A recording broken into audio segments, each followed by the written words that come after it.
When we are in conflict with someone, one of the things that we often forget to think about is that there is a communication style we inherently take on, and that can impact how our conversations with that individual go moving forward. So there's usually two levels of conflict that happen. First, there's the initial incident, meaning whatever sparked the disagreement between you and the other person. And secondly, there's usually then how we respond to the situation in the minutes, hours, and days following up to that. And what we tend to forget about is that we all have different styles in how we respond to conflict. And sometimes we look at the way the other person is responding, and if it's not the way that we tend to respond, we judge it. We assume they're being passive-aggressive or robotic and uncaring, and we don't really consider that it's just their process. So let's look at what those four styles are today so that we can be a little bit more familiar with what that could show up like.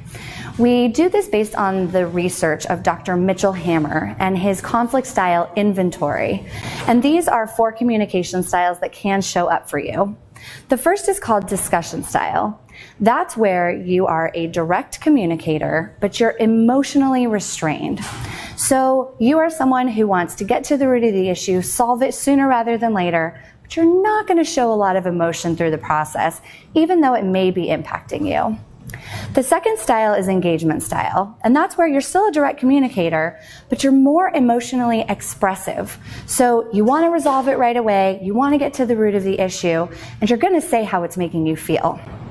The third style is the accommodation style, where you're more of an indirect communicator. You're not going to address the situation immediately, perhaps, or head on, but you're also emotionally restrained. And then the fourth style is dynamic style, where you're an indirect communicator who's emotionally expressive.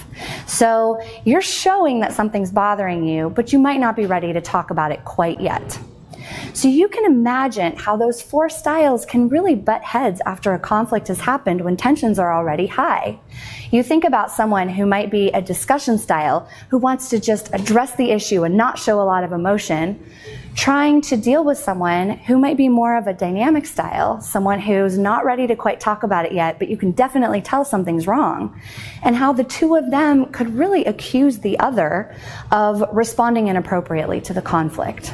So what we have to do is not judge the different styles, but rather accept that they are what they are and figure out the best way to work with them as you're moving forward.